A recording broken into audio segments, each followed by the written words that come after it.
Call of Duty's 2026 title is apparently going to be a sequel to Modern Warfare 3, which is going to probably be titled Modern Warfare 4. Now, although we aren't even halfway through 2025 and we don't really know too much about the next Call of Duty title that's coming out this year, what we do have are some leaks that show that this year's Call of Duty will be a Black Ops 2 sequel, but around the same time the Black Ops 7 details started trickling in, we also got some information that the 2026 title will be a sequel to Modern Warfare 3, and recently Call of Duty leaker Vondi is Pog over on Twitter talked about the campaign story for Modern Warfare 4, so that's really what I want to discuss for today's video. So apparently Modern Warfare 4 is going to take a different approach compared to Modern Warfare 3's campaign, so instead of following the MW3 structure, it's going to follow a similar structure to what we had in Modern Warfare 2019 and the original Modern Warfare titles, which is honestly great because I wasn't a fan of the sort of changes they'd been making with Modern Warfare's campaigns. I think for me, I always loved the Modern Warfare campaigns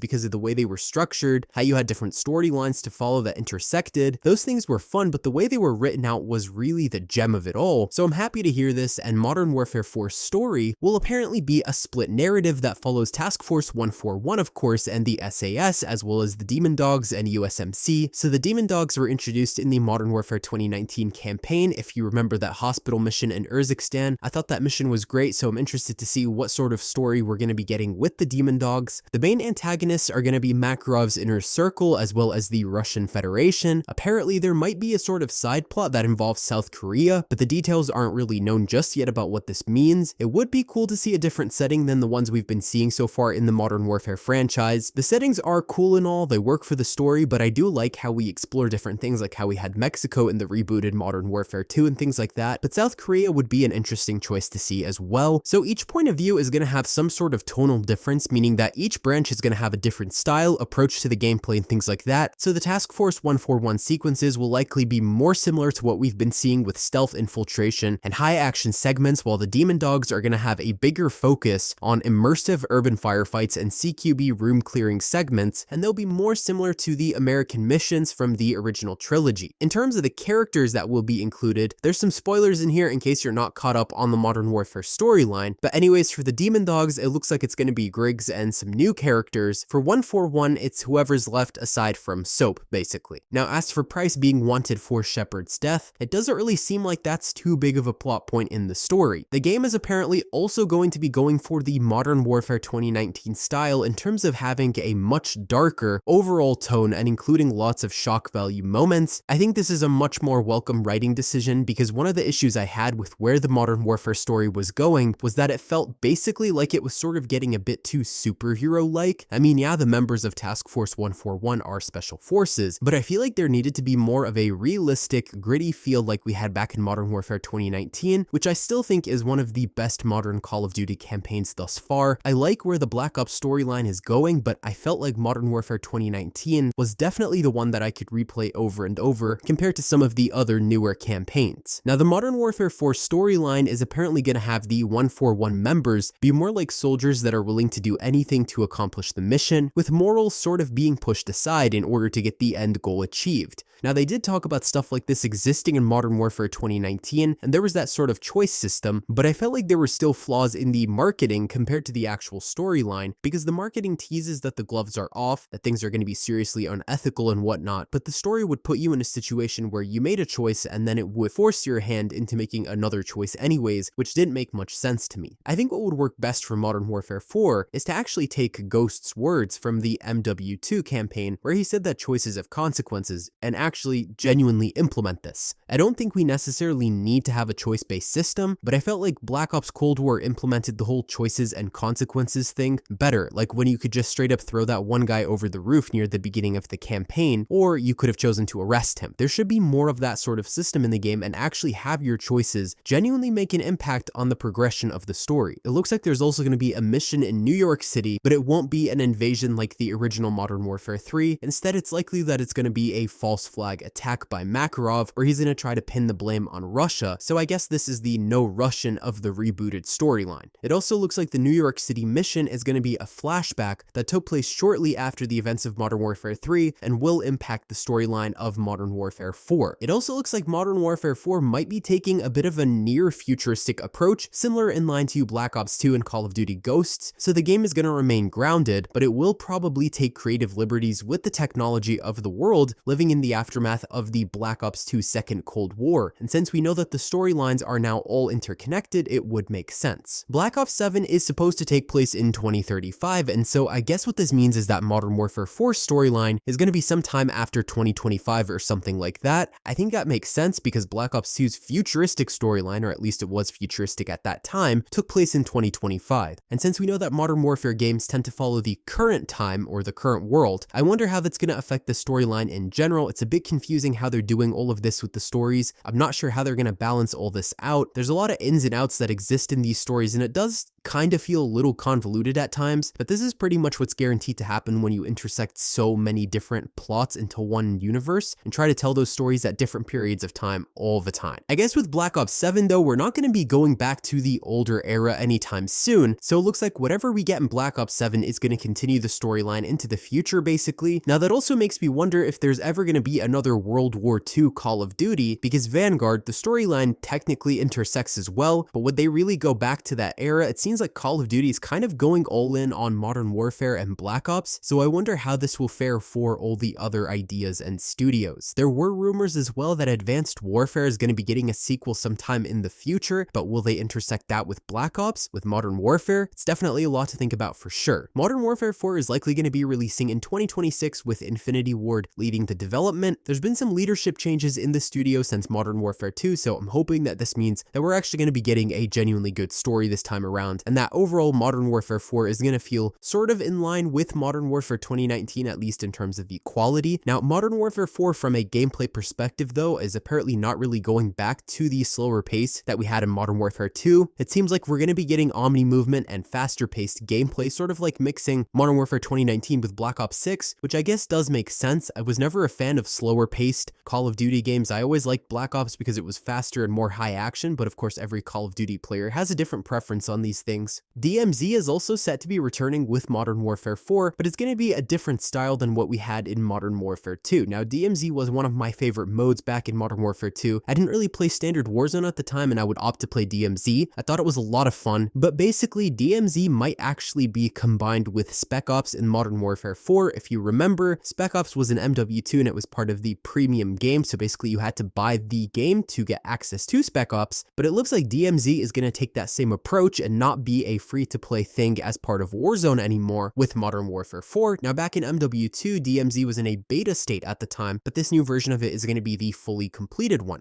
However, it's definitely an interesting choice to make it part of the paid Call of Duty experience, but maybe that's because they want to separate it from Warzone, so maybe that's why they'd be doing this. It is rumored that DMZ and Warzone aren't going to be sharing a map, and instead DMZ will likely be sharing a map with Ground War, as well as its own original maps along the way. There seems to also be some debate in the studio on what sort of gameplay style should exist in DMZ, whether it should take the PvP, PvE, or PvPvE system. Basically, PvE is player versus environment, so this is sort of like, you can think of Destiny 2, where you can do PvP, but there's mostly PvE as well. The original DMZ was sort of like a player versus environment system where you could fight other players, but you were also fighting against enemies in DMZ, which I thought was fun. I personally like PvE. I tend to play a lot of those games. I'm fine with PvP totally, but sometimes I just don't want to play that way, you know? One feature that existed in DMZ was this whole system where you could actually join other players mid-match and things like that, but I'm not sure if that's going to remain when Modern Warfare 4 comes out. I'm very interested to see what they're going to be doing with Modern Warfare 4 and how they'll be changing it. Of course, these are all rumors and leaks, and the campaigns may or may not stay this way by the time the game launches, but if the story ends up genuinely being like these leaks, I think this is a lot of good news, and hopefully that good news keeps coming in, although we are still a ways out from 2026, so I'm not in any rush. I'm still waiting to get more details on what we're going to see this year with the new Black Ops game. But anyways, thank you all for watching. If you enjoyed the video, be sure to leave a like and subscribe with notifications set to all so you can stay up to date with all the latest content. Share this video and comment below what you think about these leaks and how you feel about Modern Warfare 4 and what it might shape up to be, and if you're excited or not to see what changes are going to be implemented. And that's all for today, folks.